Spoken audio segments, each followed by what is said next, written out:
저 다음 얘기해볼 팀은 시애틀 시옥스입니다.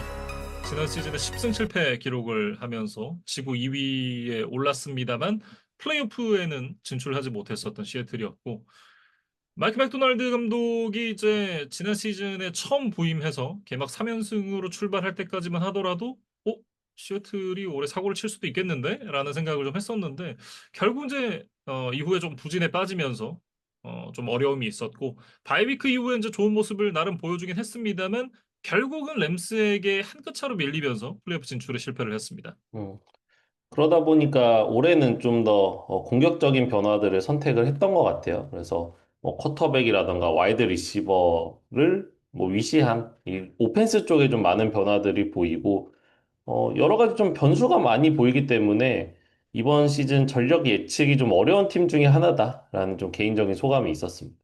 진짜 어려운 것 같아요. 왜냐하면 일단 쿼터백이 바뀌었습니다.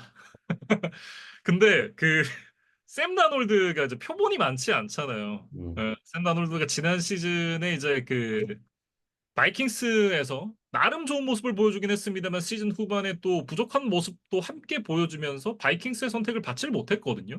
바이킹스에서 계속해서 좋은 모습을 보여줬더라면 글쎄요. 제이제 메카시의 자리를 밀어내고 본인이 주전 자리를 꿰찼을 텐데 그러질 못했습니다. 근데 그 선수를 데려왔다라는 건 여기부터 이제 물음표가 있는 거죠. 다만 이제 일단 3년 1억 50만 달러로 세틀 시옥스의 유니폼을 입었으니까 샘 다놀드 입장에서는 나쁘지 않다. 이렇게 좀 얘기를 해야 될 것 같습니다.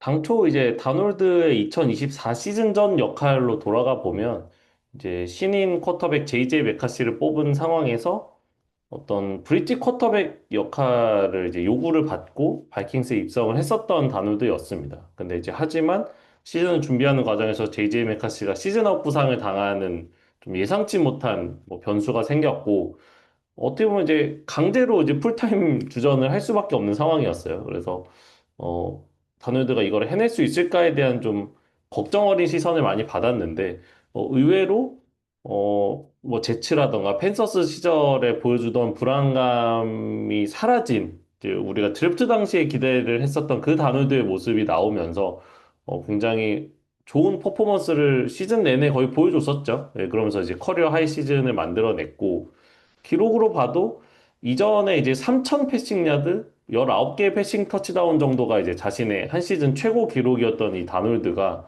지난 시즌에만 4,300 패싱 야드에 35개의 패싱 터치다운을 기록을 했으니까 기록적으로 봐도 분명히 반등에 성공을 했었습니다. 하지만 이제 앞서 말씀해주신 대로 이 시즌을 마무리하는 과정에서 라이언스와의 1시드 결정전 그리고 이제 램스와의 와일드카드 라운드 이 두 경기를 좀 망치면서 좀 용도 3위 시즌이 되고 말았다? 네, 라는 평가는 또 어쩔 수 없이 받았던 것 같아요. 그런 모습으로 시즌을 마무리를 했기 때문에 다놀드가 현재 뭐 정말 긴 커리어를 이어오고 있잖아요. 이 선수가 제치에서 출발해서 벌써 뭐 한 7년 정도 됐나요? 그 정도의 커리어를 보내고 있는데 그 기간 중에 딱 1년을 잘했습니다. 그것도 용두사미 시즌으로 결국 마무리가 되고 그런 선수에게 3년이나 계약을 맺어주는 건 좀 리스크가 있지 않느냐라는 그런 생각이 저는 개인적으로 들거든요. 이런 부분에 우려를 표하는 사람들도 꽤 많은 걸로 알고 있습니다. 음, 다만 어쨌든 시애틀은 본인들이 우리가 한 3년 정도는 다놀드에게 태워보겠다라는 결정을 했죠. 사실 뭐 한 2년 해보다가 안 되면 또 중간에 갈아 끼우겠지만 일단은 3년 계약을 줬습니다. 음. 뭐 시애틀 입장에서 보면 이제 노장에 접어든 지노 스미스보다는 이제 한 7년 정도 이 어린 다놀드가 조금 더 발전 가능성이 있는 것이 아니냐라는 뭐 내부적인 판단이 있었던 것으로 보이고 다놀드가 이제 스스로 좀 많이 성장했던 시간이라고 이제 자평하는 것이 2023년 이 나이너스에서 백업으로 있었던 시즌이었어요. 근데 그 당시에 이 패싱 게임 코디네이터로 함께 있었던 이 클린트 쿠비악이 이번 시즌 이제 시애틀의 새로운 오펜시브 코디네이터로 오게 됐거든요. 그래서 아마 그 부분도 뭐 시애틀과 다놀드가 서로를 좀 높게 평가하는 요소가 아니었을까라는 생각도 좀 들었습니다. 네, 그래서 두 사람의 시너지가 어떻게 날지 이런 것들도 좀 지켜봐야 될 것 같고, 지난 시즌 이 세인츠에서 클린트 쿠비악의 어떤 오펜스를 분석을 해보면, 샷건 포메이션의 비율이 굉장히 낮은 대신에 이제 쿼터백이 포켓 밖으로 이동하면서 그러니까 이제 드라이브를 길게 연장하면서 패스를 시도하는 플레이의 비중이 꽤 높았단 말이에요. 그래서 다놀드가 이 부분에 대한 어떤 적응을 잘 할 수 있다면 네, 클린트 쿠비아과 좀 좋은 시너지가 나지 않을까 뭐 그런 생각도 일단 해봅니다. 그러니까 일단은 멘탈적으로 이제 서로 굉장히 좀 잘 의지할 수 있는 관계가 되지 않을까라는 생각은 들거든요. 근데 이제 이것이 정말 주전 쿼터백과 그 패싱 게임 코디네이터가 아닌 이제 오펜시브 코디네이터, 그러니까 둘 다 조금 더 이제 주연에 가까운 역할로 만났을 때 그 시너지가 날지는 조금 더 지켜봐야 될 것 같습니다.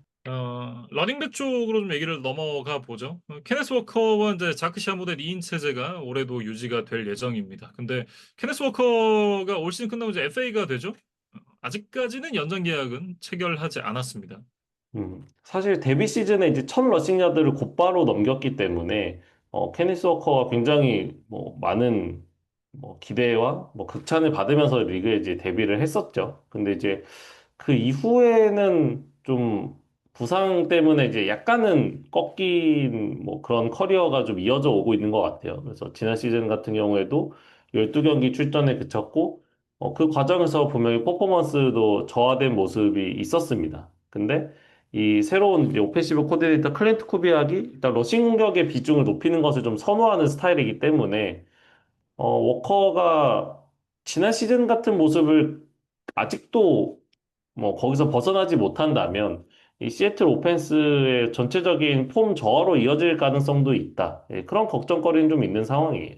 그 리스크도 리스크인데 사실 올 시즌을 준비를 하면서도 컨디션이 100% 아니다라고 이제 마이크 맥도날드 감독이 또 얘기를 하기도 했었기 때문에 이 선수는 상수로 놓고 보는 거는 조금 우리가 있을 것 같긴 합니다. 뭐 음, 지난 시즌과 비슷한 활약 정도를 기준으로 놓고 봐야 되지 않을까 싶은데 그렇다라고 하면 시애틀 시옥스가 연장 계약을 안 준 게 맞는 거죠. 지난 시즌에 500야드를 조금 넘겼으니까 600야드가 안 됐거든요.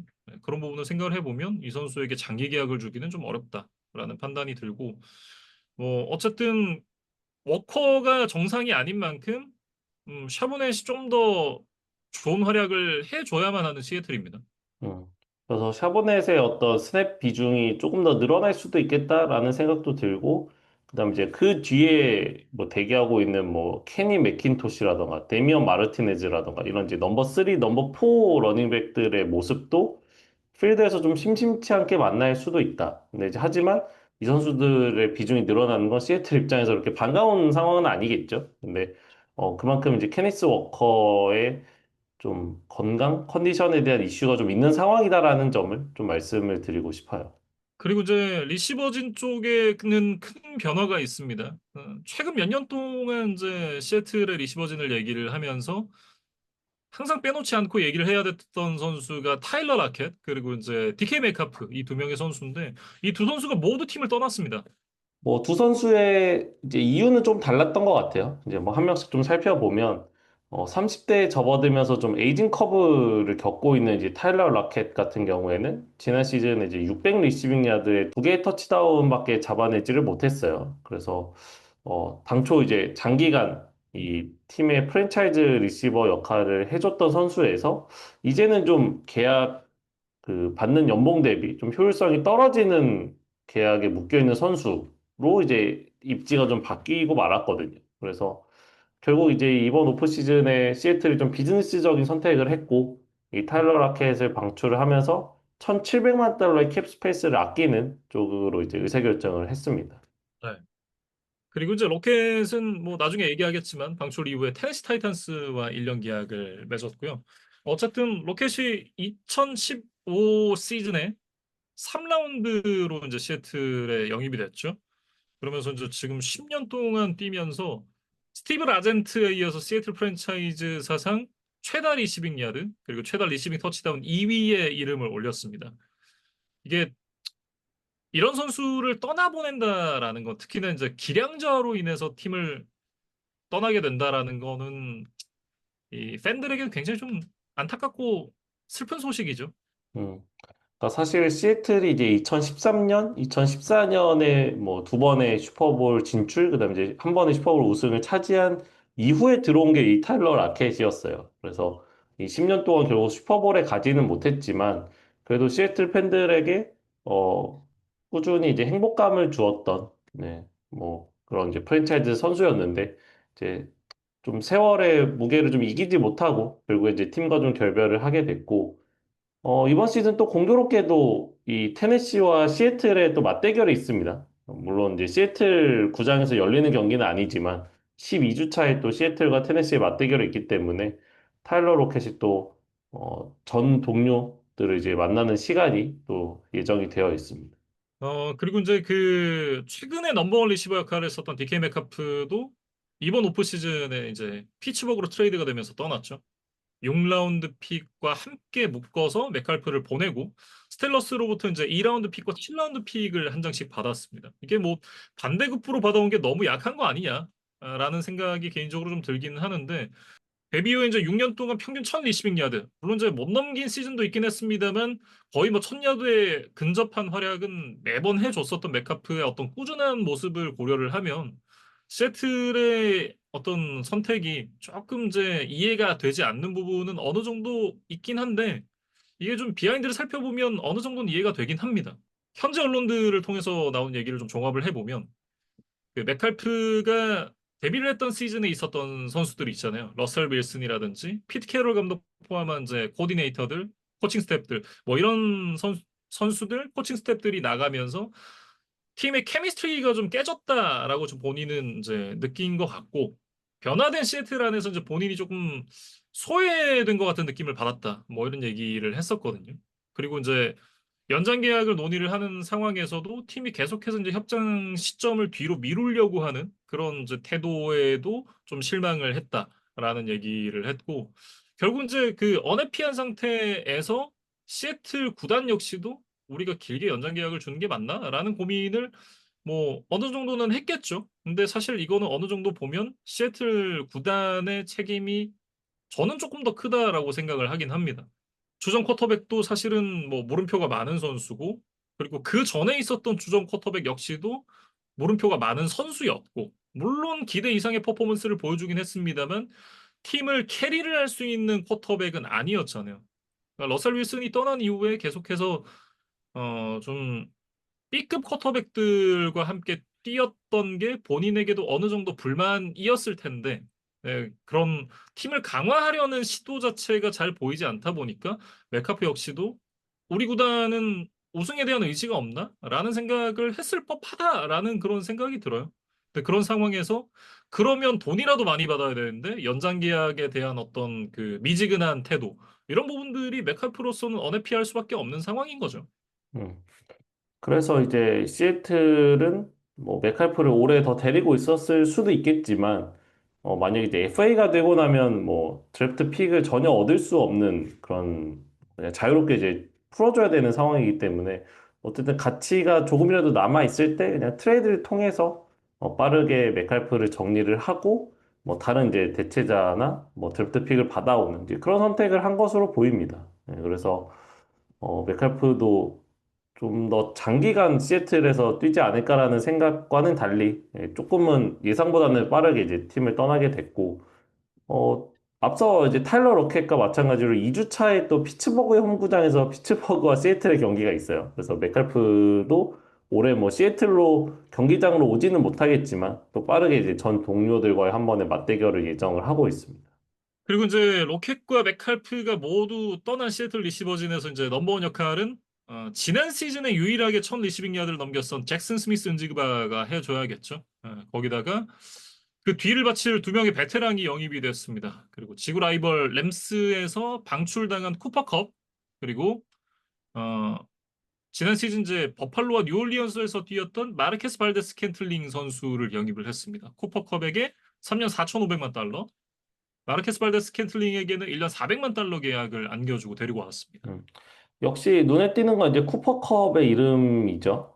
오펜시브 플레이어 오브 더 이어에 선정됐던 2021년 이후에 부상으로 인해 이제 분명히 폼이 저하된 모습이었던 것은 사실입니다. 근데 이제 하지만 뭐 경기당 리시빙 야드로 이제 환산을 해 보면 이제 전 경기에 출장만 할 수 있으면 여전히 이제 1000 리시빙 야드를 뭐 받아낼 수 있는 뭐 그런 정도의 뭐 자원은 여전히 된다는 생각이고 시장가 대비 조금 저렴한 계약이 가능하다고 이제 판단한 시애틀이 좀 적극적으로 나서면서 이 쿠퍼컵을 좀 데려왔고, 쿠퍼컵의 이제 고향이 또 워싱턴주예요. 네, 그래서 자신도 좀 고향팀에 대한 어느 정도의 선호도 네, 그런 것들이 있다 보니까 이번 이제 시애틀과의 계약을 통해서 어떻게 보면 또 지구 라이벌 팀으로 이적을 하는 또 그런 케이스가 생겼습니다. 그리고 이제 오펜시브 라인 쪽으로 좀 넘어가 보죠. 오펜시브 라인이 올해도 결국 이제 하위권으로 평가를 받고 있습니다. 레프트 태클 찰스 크로스 정도를 제외하고 나면 뭐 솔리드한 활약을 펼칠 수 있는 선수는 냉정하게 없다라고 생각이 들죠. 음. 그래서 이제 지난 시즌 대비 좀 업그레이드를 기대할 수 있는 부분이 있다면 이제 가드 쪽인 것 같은데 이번 드래프트 1라운드 전체 16번 픽으로 노스다코타 스테이트 출신의 그레이 자벨이라는 선수를 뽑았어요.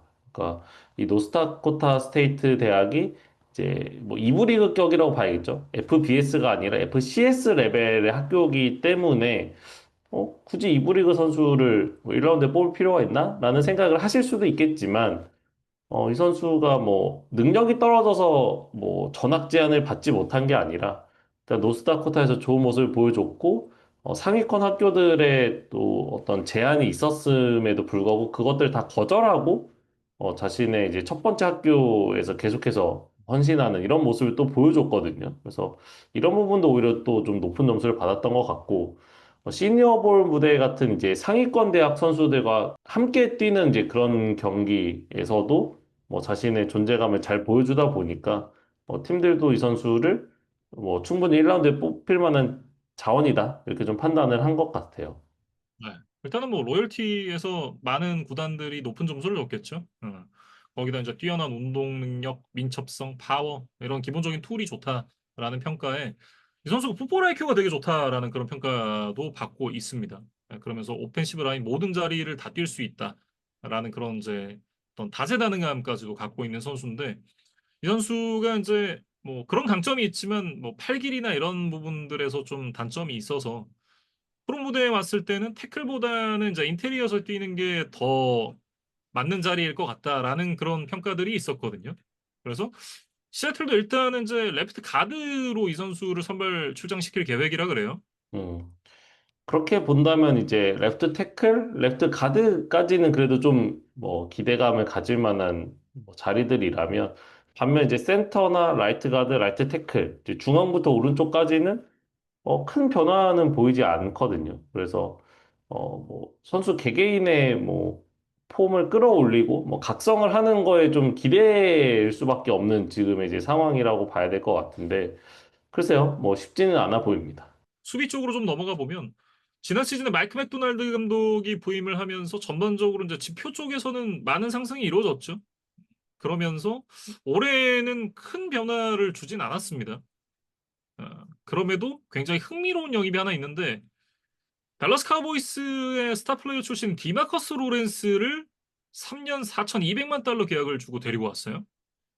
사실 이 로렌스가 지난 시즌 이제 부상 때문에 4경기밖에 뛰지를 못했기 때문에 그다음에 이제 또 나이도 많고 이런 것들을 감안하면 이제 꽤나 적극적인 투자에 좀 나섰다라고 봐야 될 것 같고 어, 뭐 지난 시즌 많은 경기를 뛰지 못했지만 지금 이제 건강 상태는 좀 괜찮다고 해요. 그래서 아마 그런 부분에 대해서도 시애틀도 좀 자신감이 있지 않았을까 싶고 마이크 맥도날드 감독이 추구하는 이제 다양한 수비 패키지에 투입이 되려면 여러 역할을 좀 수행할 수 있는 그런 이제 능력들이 좀 요구가 되는데 이 로렌스가 그에 좀 잘 부합한다는 평가를 내부적으로 했던 것 같고 그다음에 이제 시애틀의 이제 디펜시브 코디네이터인 아덴더드라는 인물이 있는데 이 사람과 이제 댈러스 시절에 코치로 또 함께 했었던 적이 있었더라고요. 그래서 드마커스 로렌스도 이 아덴더드에 대한 어떤 신뢰 이런 것들을 바탕으로 이번에 이제 시애틀로 또 이적을 선택을 한 것으로 보입니다. 뭐 전반적으로 봤을 때는 뭐 쿼터백, 리시버진들의 큰 변화가 있고 이게 물음표가 많기 때문에 올 시즌을 치러봐야 이 팀의 진가를 알 것 같아요. 다만 냉정하게 얘기했을 때 저는 그렇게 큰 기대가 된다라고 말씀드리긴 좀 어렵습니다. 저도 이제 김민준 아나운서 의견에 이제 어느 정도 동의를 하게 되는데 결국에는 뭐 공격 쪽, 그다음 이제 수비 쪽에 드마커스 로렌스, 뭐 여러 이제 물음표는 제가 좀 예측하기 힘든 영역이라고 본다면, 어, 수년째 좀 문제를 일으키고 있는 이 오펜시브 라인의 이슈는 사실상 상수라고 좀 보여지거든요. 그래서 이것들이 결국에는 이제 다놀드라던가 케니스 워커라던가 이런 선수들의 좀 퍼포먼스에 악영향을 끼치지 않을까라는 우려가 기본적으로 좀 있고, 또 케니스 워커 선수 본인 자체의 지금 뭐 건강 상태라던가 폼이 이렇게 좋아 보이지 않기 때문에, 어, 다른 팀들에 비해서 조금 더 불안 요소가 많은 것은 뭐 사실인 것 같습니다. 근데 이제 말씀드렸던 이제 그런 물음표들이 대부분 느낌표로 바뀔 수 있다면 뭐 충분히 지구 우승을 경쟁을 할 수 있는 그런 재능들은 또 충분하다. 이런 정도로 이제 정리를 좀 맞춰보면 어떨까 싶어요.